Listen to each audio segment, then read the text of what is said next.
I hope all our delegates have had a chance to connect with our partners in the partner booth. I hope you've also got an opportunity to visit us in the experience zone, get to try the demos and the offers that we have in store for you. So there's a lot happening today. We've got an array of experts joining us from across the globe as we get all set for our panel discussion on women digital warriors, outlook for risk technology, information and resilience in the new normal. I'd like to extend a warm welcome to our panelists. We have joining us Ms. Puneet Kaur Kohli, Chief Technology Officer, Universal Sompo General Insurance. A warm welcome to Rama Vadeshri, Chief Executive Officer, Data Security Council of India. May I also welcome Ms. Rituparna Mondal, General Manager, MediaTek Bangalore. A warm welcome to Ms. Sakshi Vidur, Global Head, Information Security for Asia Pacific Region, Yum Brands. May I also present to you Ms. Shalini Warrior, Executive Director, Chief Operating Officer and Business Head Retail, Federal Bank, and moderating the session and really getting some fantastic ideas from all the ladies right here on our panel is going to be Mr. Sony Anthony, Partner, KPMG in India. A very warm welcome to each one of you. It's indeed a pleasure having you here. And may I now hand over to our moderator, Mr. Anthony. Thank you, Isha. Thank you very much for that introduction. A very warm welcome to this esteemed panel of women digital warriors. It's for a conversation on the outlook of risk from a perspective of technology, information, and resilience in the new normal. COVID-19 has completely changed the way we work. Projects which probably took years to go through in an organization have been driven through in weeks. We have seen companies take in security risks that they might never have accepted in other circumstances. Organized crime groups have shown themselves ruthless and entrepreneurial in exploiting fear, uncertainty, and doubt over COVID-19, repurposing, phishing, and attack infrastructure to build out COVID-19 fake websites and scams. States themselves have adapted their own espionage tactics. The risk teams in financial firms have become increasingly concerned about how many security waivers were granted in the rapid response to COVID-19. In particular, insider threats are worrying them, from call center workers working from home, stealing customer card details, to investment traders colluding absent the watchful eye of their supervisors, to a high level of churn and redundancies as firms come under stress and state support packages draw to a close. For sectors such as aviation, oil and gas, conventional retail, hospitality, the impact has been extreme, leading to aggressive cost reduction and restructuring and liquidation. In other business models as well, things are changing faster than expected to embrace digital channels, cloud services, and embed home working, the latter with an eye to associated cost savings.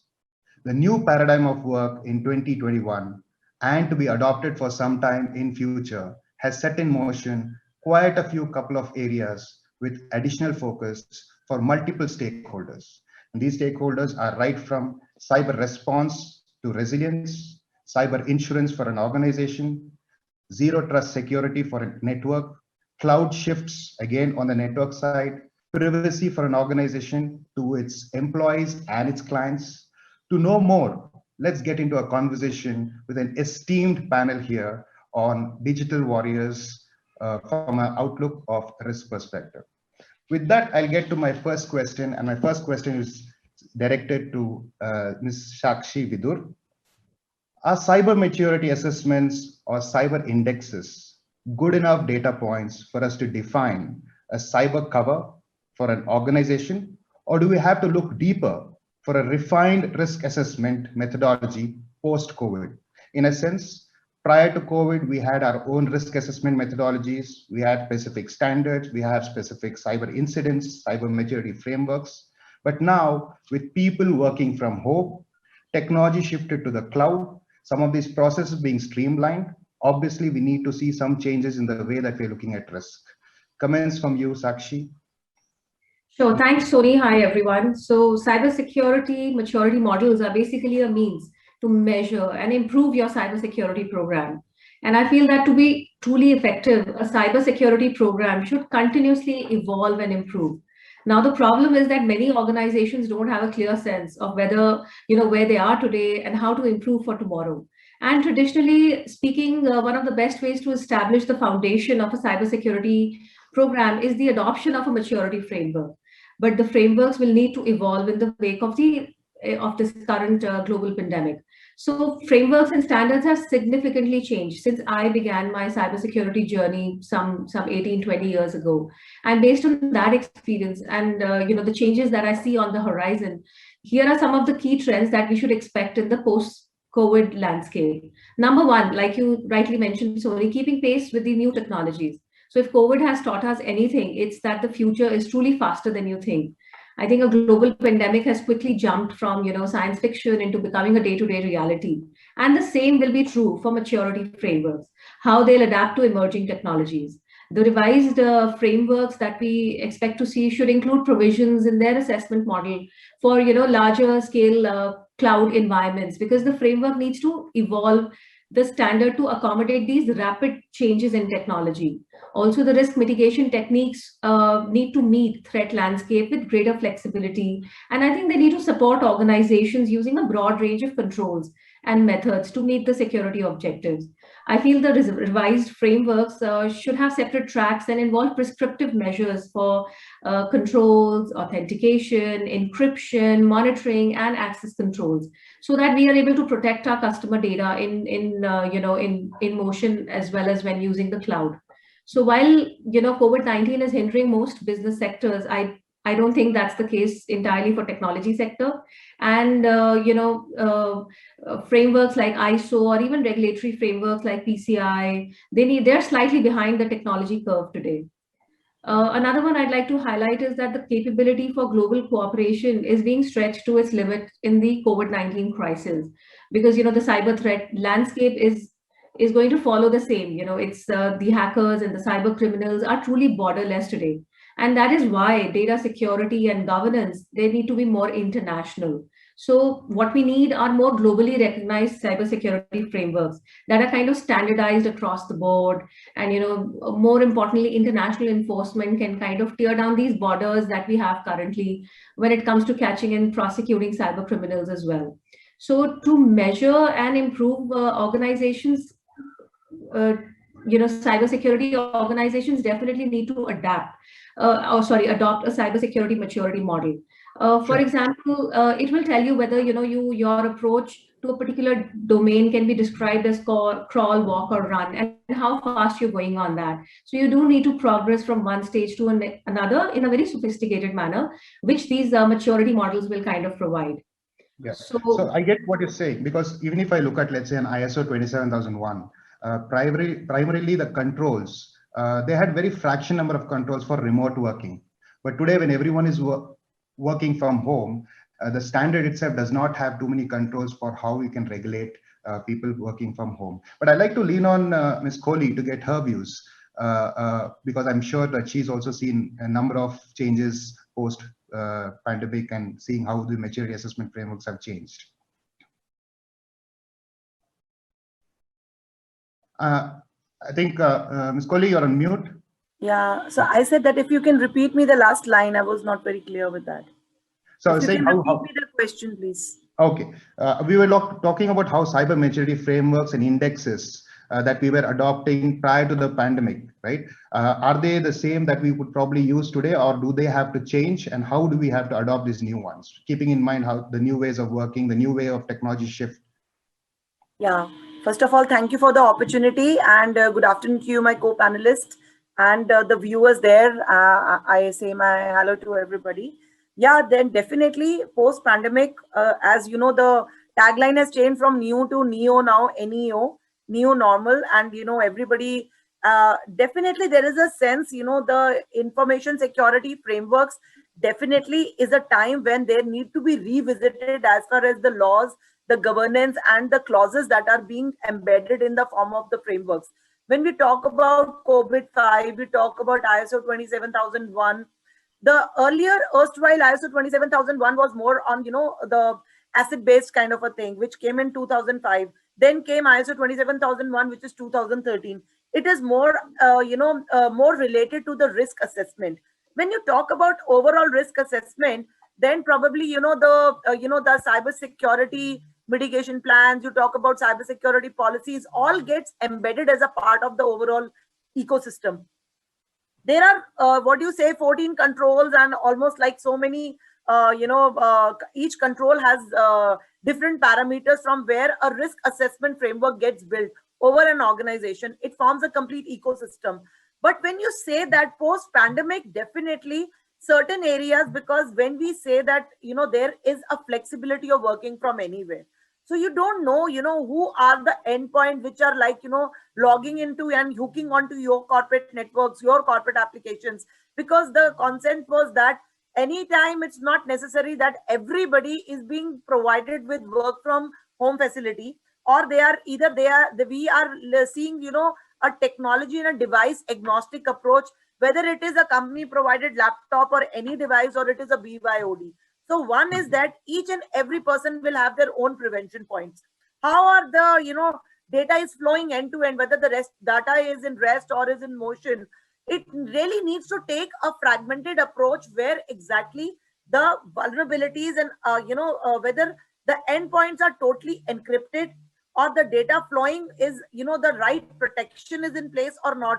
I think so, especially with regard to a secure awareness from where the data is flowing in terms of network, in terms of endpoints, in terms of encryption, in terms of even availability of the data in different forms, whether it is a corporate data or it is in personal data or it is a social media data. I think so time has come that all the policies also needs to be revisited.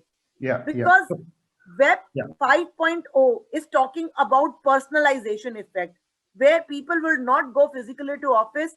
Each and every persona of a customer's behavior will be regulated in terms of like what is their performance, what are their behavior patterns, because now because of the pandemic thing, people are not even going to the physical malls to do shopping. Just take an instance, and they're not going to office, they are doing all online kind of shopping, or they are getting access to all the add to the cart, and they are doing online shopping, they're using all Paytms and all those kind of ecosystems. So it's an end-to-end journey where the risk has to be starting from an onboarding till the end, and the engagement that we do. Yeah, so I understand. I think what we're saying is that we need to have a complete shift on the way that we look at maturity assessment completely. Now, coming from the process controls, if we come to the network, and now people are talking about zero trust architecture. It was there 15 years ago, but it didn't really catch on, primarily because people were on a local network. But now that people are working from home, zero trust architecture is it's picking up, because it goes with the saying that never trust, always verify. It talks about user, workload, instance, people, application, and how do you really authenticate and trust this? Which leads me to the next question to Ms. Rama. Is zero trust an idea? Is it a feature? Is it a product in your perspective? Will it continue post-COVID? Come, let's say how we are working right now. And isn't the message trusting no one, sending the wrong message to senior management? Yeah, thank you, Sony. I think zero trust, first of all, is a new conceptual strategy and paradigm. It's first a paradigm, and then there would be lots of technologies and tools to be able to implement that conceptual framework. So I think with the kind of risks that we have seen, whether it is, spear phishing, targeted ransomware, right? Even exploiting the COVID paranoia and the, of the users, right?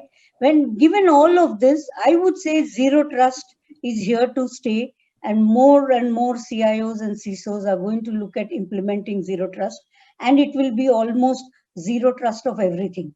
And I think it is going to take this very mature enterprise identity access management conceptual framework to a completely new level, where the zero trust will be implemented not just for people, devices, and network. I think that comes naturally, but also to applications and workloads with which you integrate, and this entire API milieu that you have created, where you're opening up to third-party systems. and particularly when it comes to people, right? The increased risk that we are seeing with third party. We've had lessons in the recent, big case that we have seen in terms of the SolarWinds breach, right? So the third party risk and also insider risk, when you combine the increased insider risk perceptions and also the third party risks, including a trusted service provider potentially being the source of, becoming the breach for several other entities with whom this third party is engaged. So I think zero trust is here to stay. I think the question that you are asking, I think senior management worries now at a board level, at a Prime Minister's office level, at a country level, and at a board level in any enterprise. They do understand the cybersecurity risk. It will be foolhardy if some senior management is going to tell their CIO or CISO that I need these kind of privileged access. I think those days are gone. I myself, don't have any privileged access. Maybe we are a little more mature organization from the IT industry. But now the senior management does get it that cyber risk is real. There could be, breaches happening from any endpoint. So I would be worried. I don't think senior management will not be supporting their CIOs or CISOs. Maybe there are some small sized, mid-sized businesses or maybe some small government departments where a little more education and awareness needs to happen. But I think everybody now understands that cyber risk is real. It can bring down not just, critical infrastructure, but your own enterprise. Sometimes it can bring down the whole sector. Yeah, so yeah. I would like to believe that senior management will back the CIO and CISO in a very stringent implementation of access control, authorization checks and all of that. Thank you, Mr. Mo, for that viewpoint. And I understand what you said. Senior management is taking it very strongly. In fact, cybersecurity is a boardroom agenda, like you brought out. While cybersecurity is a boardroom agenda, and as senior management that we were addressing security in our own organizations, we were looking at, let's say, ISOs or various compliance standards. Today, we are moving towards frameworks like NIST.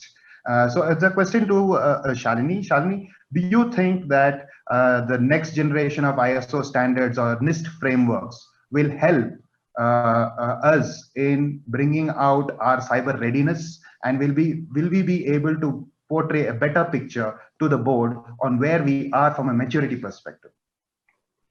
Thank you very much, Soni. Good afternoon, everybody. Pleasure to be here on this panel. So Soni, to your question, these kind of frameworks, whether it's ISO 27001, NIST, or the maturity assessments that we spoke about earlier, they definitely help.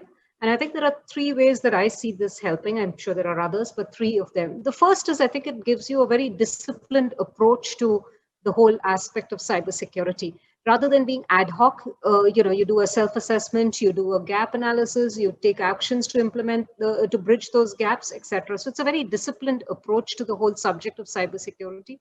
Otherwise, you could kind of, be swimming in the dark.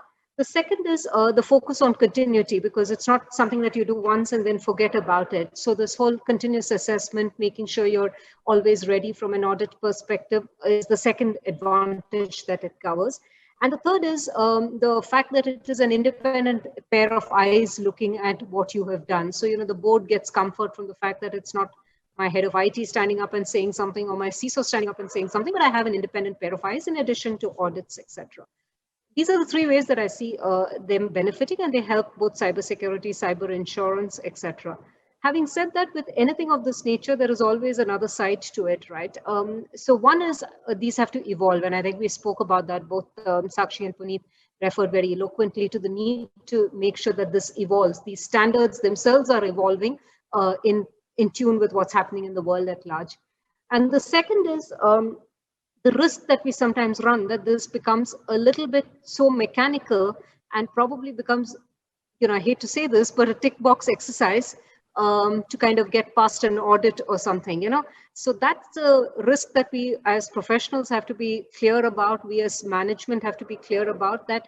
It's the letter and the spirit. And the spirit is very, very important. The spirit of what it is trying to convey is important. So, we've got to be conscious of the fact that some of these standards don't become so mechanical and so dogmatic that we end up with a great certificate, but God forbid we have a cybersecurity incident the next day. So it's, it's the spirit of it that is very important, that one needs to keep in mind. So it is, it's got to be a balance. Yes, gives a great set of benefits, but it cannot be the end in itself. It's the means to an end. Yeah. Thank you very much, Shalini, for that perspective. It is a means to an end, and we need to maintain that balance between this. I think I have Rituparna, who's come also from the semiconductor industry, and I think I'd like to get a view on IoT. So the question here is security most important issue that companies need to address to make broad-based adoption of cloud-driven IoT services a reality? And how important is secure cloud deployment, especially for mission critical industries like yourself, Ritu? Yeah, so good afternoon, Sony, and good afternoon, everyone. It's my pleasure and honor to be here. So just like Sony mentioned about cloud-based services, like all other cloud-driven services. So IoT, security is a major concern for IoT, right? So IoT devices, like many of you know, have vulnerabilities. And especially it has a lot of unpatched software, which requires, frequent, patches to it. And if you don't do timely updates for these, then the hackers will take over. So it is a real risk, right? And, as part of IoT, we all know that there are many devices connected to the same network. So, it could be your smartwatch, it could be your smart home, smart appliances, and everything. So, with so many devices connected to the network, if the hackers do take over, then, one attack on one can affect the entire thing, right? And create havoc for your home, for your whole system and network. So if you look at it, the common threats are, things like DDoS, ransomware, and social engineering, that can be used to actually steal critical personal data that you might have on your device. Or it could be even, in an organization, if you have smart offices, you have smart, things where everything is connected. So it can actually even harm the organization as well. And, targeted attacks could prove fatal for applications like even automotive and healthcare and manufacturing. So not only related to smart homes and at a personal level, but even more serious things like healthcare. So, it is scary, and I think, security is a major area of concern and a major focus area that needs to be really looked at, right? Some of the solutions to address the security concerns could be, per device or, public and private key authentication as well. And these would devise new standards for IoT, security reporting as well. From a mission critical industries point of view, and how important this security concern is in terms of cloud deployment. So let me take India, for example.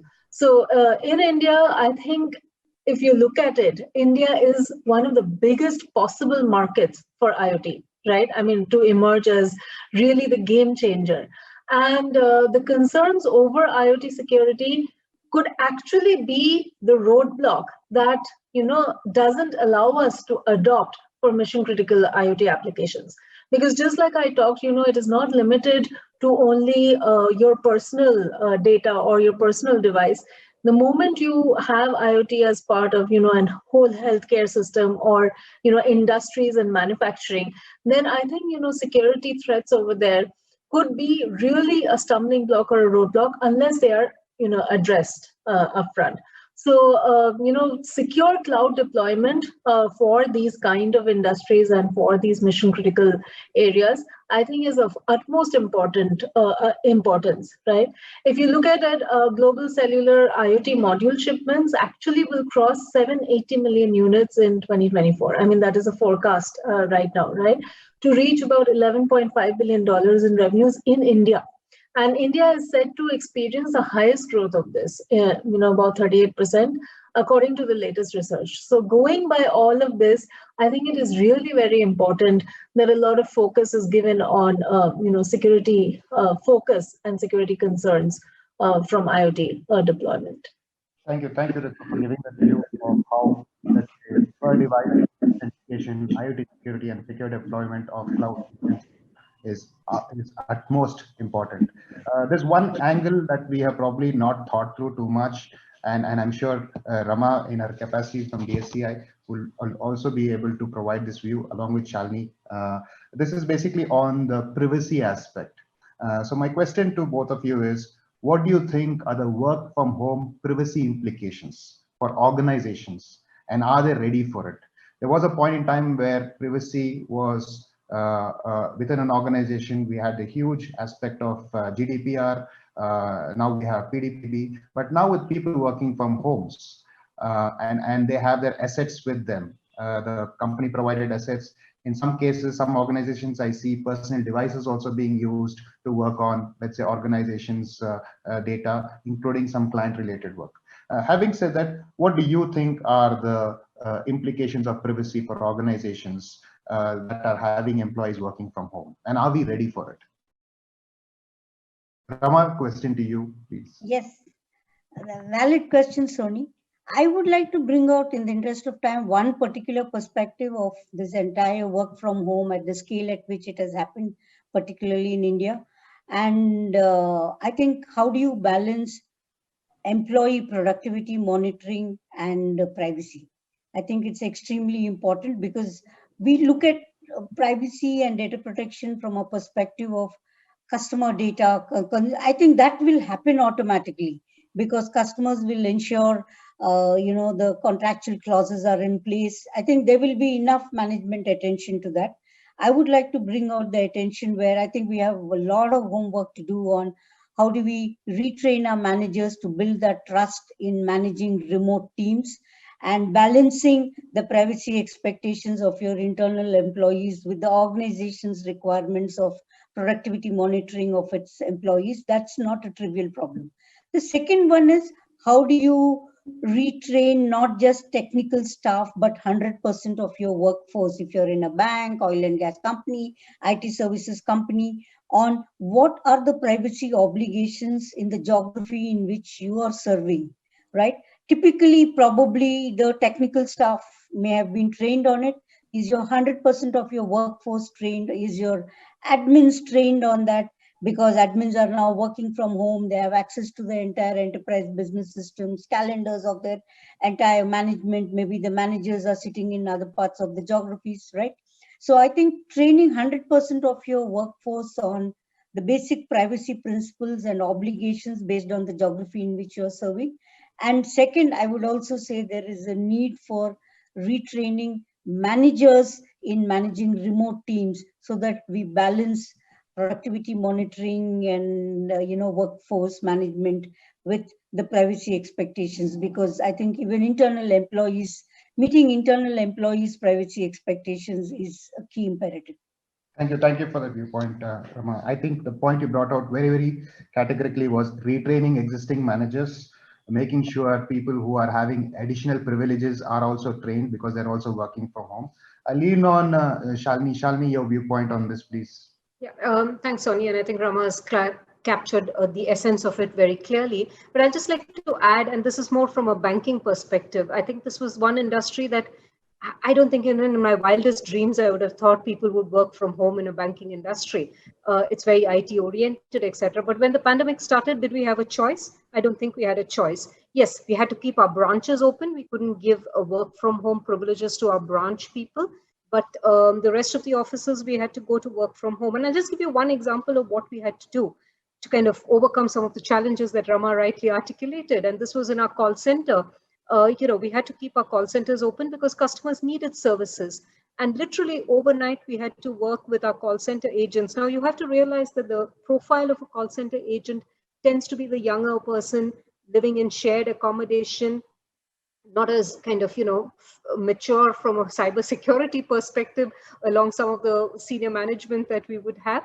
So we had to literally put in, and I distinctly remember the conversations we were having, we had to put in about somewhere between 12 to 14 additional controls literally overnight to make sure that we could make that transition. They were from the simple shoulder surfing, the screen goes blank if if there is a person in the background. If a mobile phone is brought in front of the screen, it goes blank and the supervisor has to intervene, to kind of, various other controls we had to put in place. So that is the reality. And today we can proudly state that notwithstanding, the pandemic and, the fact that people have started coming back to work, about 45% of my call center still works from home because we want to keep social distancing norm. Now, the benefit it has afforded us is our ability to recruit talent has improved, because we are now able to recruit talent from places where we didn't think earlier we could recruit talent from. So I think, so it is a reality, Sony, and, we've all got to recognize it. And as Rama says, got to train managers more than anything else, but we've got to also supplement it with controls that are, practical and can be implemented. So, between them, I think we've, I'm quite proud of what the banking industry has done working from home. Yeah. Thank you. Thank you very much for the view, Shalini. In fact, I have some clients I'm working with the banks, and I see how relentlessly they've been working in the COVID scenario as well. Right? And I think that's because of the kind of controls you put in and the way to get the job done. Right? It's really, the FS has really shown us how to really move things forward. I have very less time, and then we have to move to round 2, but I have one last question in this panel. And the question is to Sakshi and Ms. Kohli. Should organizations just invest in enhancing security, or we adopt a cyber insurance policy and believe that the cyber insurance policy will take care of any other challenges that we have, be it, let's say, from an implication of a legal perspective or from a penalty perspective. I see a lot of companies going in for cyber insurance post the pandemic. It is a $20 billion business globally. Having said that, India, a number of insurance providers have started to provide cyber insurance. So the point again I'm trying to make here is, do we just enhance our security because we would like to put it from a hygiene perspective, or we say enough is enough, we have done what we could, we will go in for a policy and the policy will take care of, let's say, what we need to if we ever encounter a situation tomorrow. A quick 10-second view from, let's say, Puneet, Vidur, sorry, Sakshi, and anybody else who can point some pointers here. So I'll take it on. So you can start, please. Please. Okay, so I'm saying interesting question and point to ponder, and I would say both are equally important. They need to coexist, and organizations need to spend their energy and due diligence for their security posture, and at the same time identify specific pockets of business that would need cyber insurance. I think, with all of these mechanisms that we've already discussed, the business importance of cyber insurance is continuously growing. And I think data breaches are growing, and we definitely need to protect the financial security with cyber insurance, but that alone is not sufficient. So, such requirements are like cyber insurance is no longer an option for an enterprise. But yeah, we cannot at the same time ignore, the importance of security controls being embedded into the business as a part of the security roadmap. Sure. Thank you, Sakshi. Ms. Kohli. Yeah, so I basically concur with what Sakshi is saying, and definitely with Shalini as well in the past, that this is a co-creation model. Both has to coexist together. Cyber insurance is something which is a need of the hour, and at the same time, it is not about like the security postures. Once we are done, we are done. No, it's an ongoing, evolving method, where an awareness and ecosystem has to be brought, and awareness has to be set forth, a cultural change which becomes as a part and parcel of any organization. This is a discipline which has to be embedded into the employees and the employers both ways. So it is like not about deploying more and more technology, and awareness which has to be keep on getting added. But definitely in pandemic side, more such awareness workshops have to be organized. So that has to be done, and definitely these have to coexist together. One cannot live without the other. So, basically ensuring against cyber breaches, data privacy and all that stuff, I think so is the need of the hour. And there is a privacy policy which also tells in case we get breached the data, the company has to make a declaration. I think the time has come which everybody understands from each perspective that it is not only about technology or information security department as a whole, it is an enterprise security as a whole which has to adapt that as a discipline in the house. Thank you, Ms. Kohli. We'll get on to the next round. I know we are running very challenged on time. Next round is directed to specific individuals. I would like to just hear one sentence or a quote that you would think. And the first question is to Rama. what does it really mean to be cyber secure, and how has COVID-19 changed your thinking of being cyber secure? 24/7, 365 days vigil. Never let the guard down. Okay. This question is to Rituparna and Puneet. Ms. Kohli. COVID changed the world, especially the ways of our working. Despite all the fears and concerns, we did quite well on protecting our digital systems. Are security risks for real or overhyped? I'd like to hear from both Ritu and Ms. Kohli. So Ritu, over to you first. So yeah, in my opinion, I think, security risks are definitely real. I mean, definitely not overhyped. I think there's a lot of background work that is going into making the system secure, because of which, apparently we did well and we didn't have breaches all over the place. So both from a software as well as from a SOC, angle. So it is definitely real. Sure.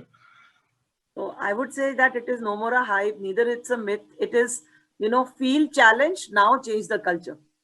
Wow, that's nice. Feel challenged and change the culture. Yeah. Shalini, question to you. It's hard to reach at a state of being fully secure.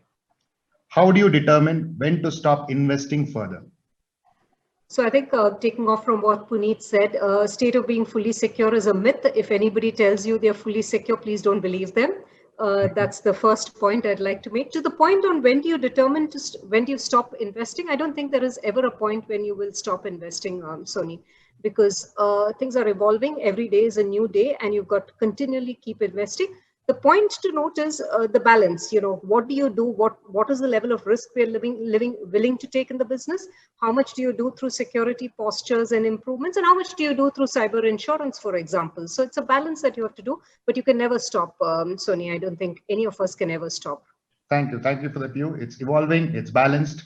Cyber insurance also needs to come into perspective. Sakshi, question to you. With a lot of buzz around AI ML, what is your advice to security practitioners? My one and only advice is to leverage AI and ML to make cybersecurity more efficient and responsive.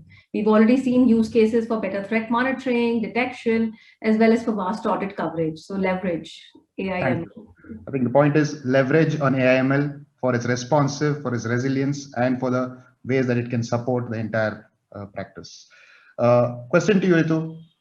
What is the key to success when you deliver services in a multi-country, multi-client, multi-industry regulated environment? Yeah, I think a short answer to this would really be, embedded security on devices. So embedded security, which allows multiple ways, to ensure secure access. I think Sakshi also referred to this. And it can verify software authenticity and integrity, through different encryption technologies, right?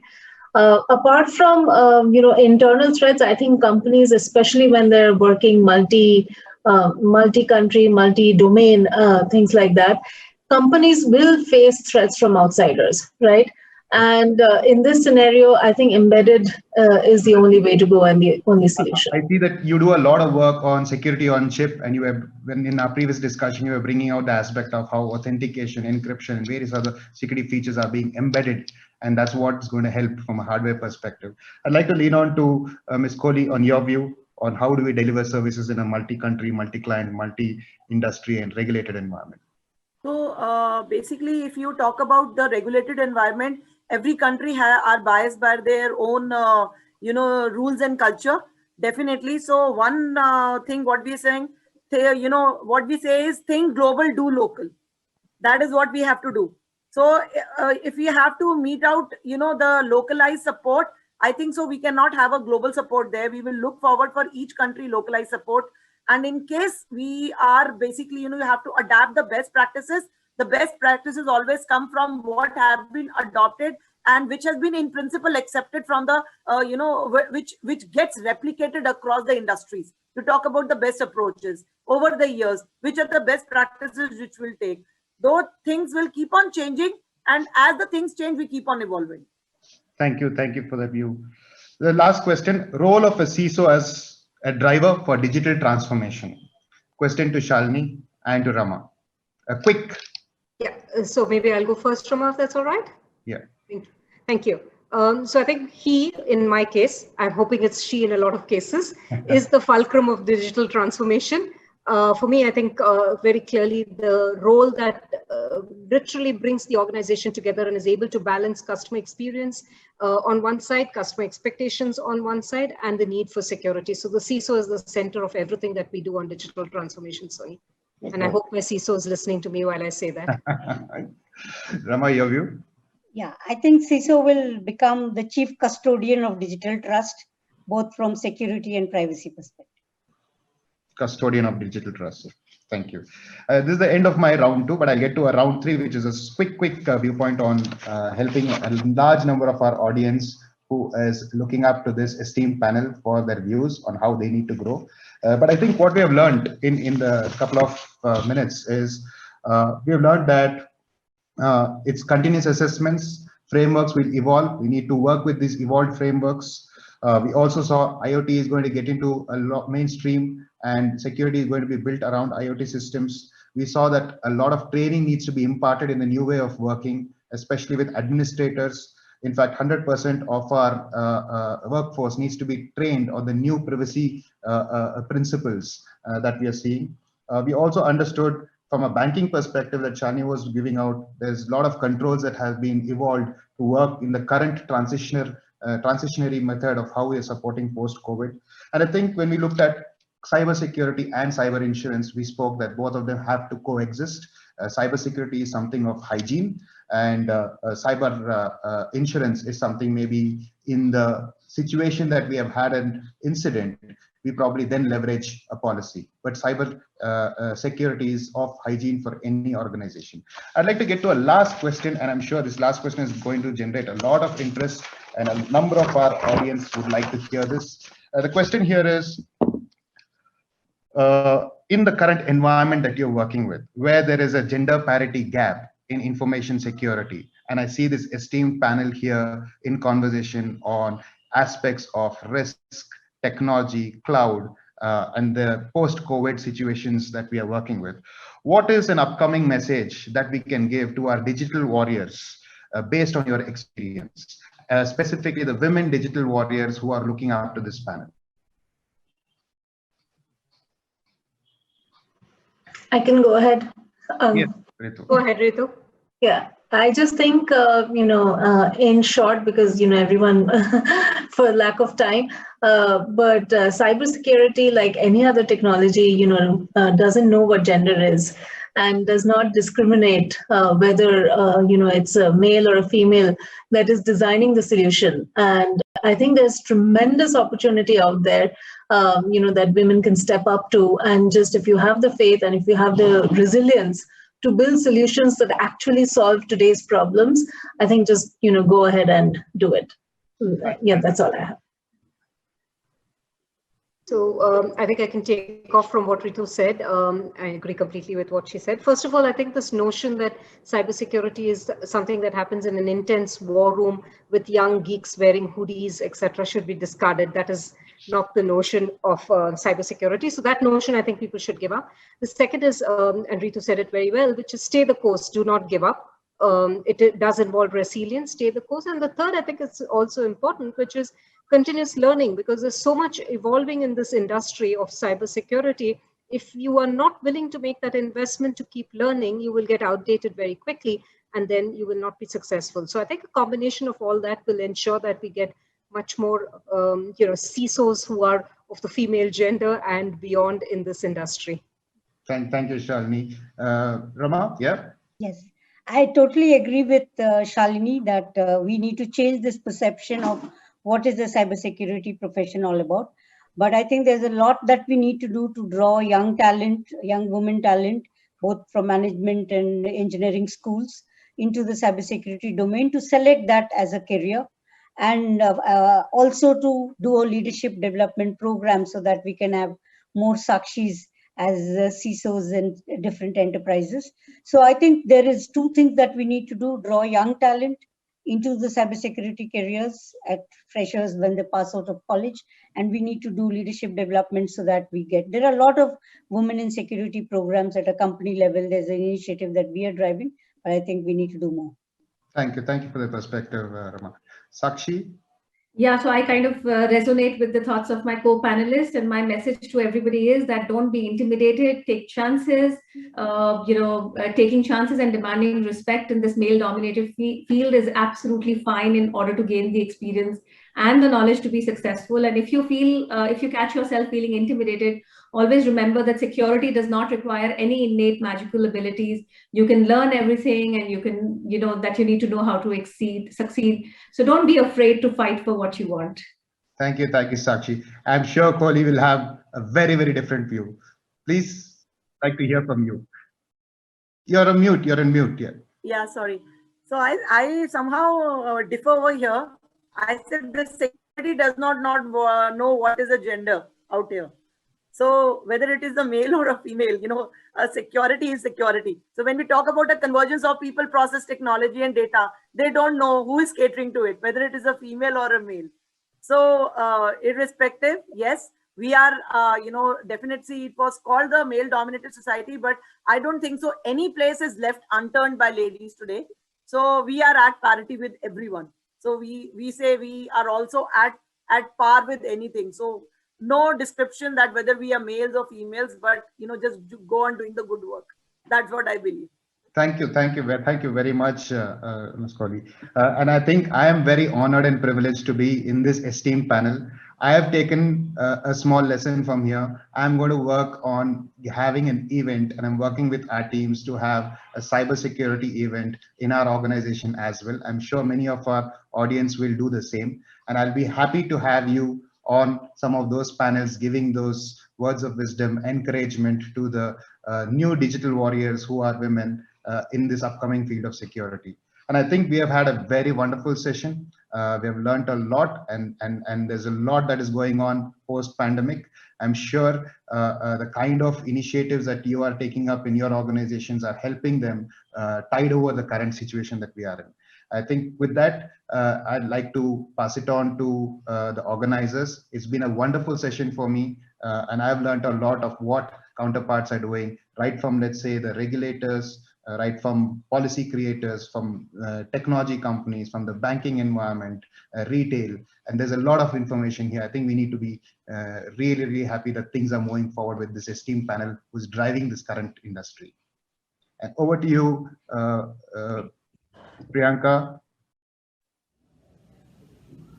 I would like to thank our moderator and our panelists for joining us and for sharing their views. It has been a pleasure having you here on board with us.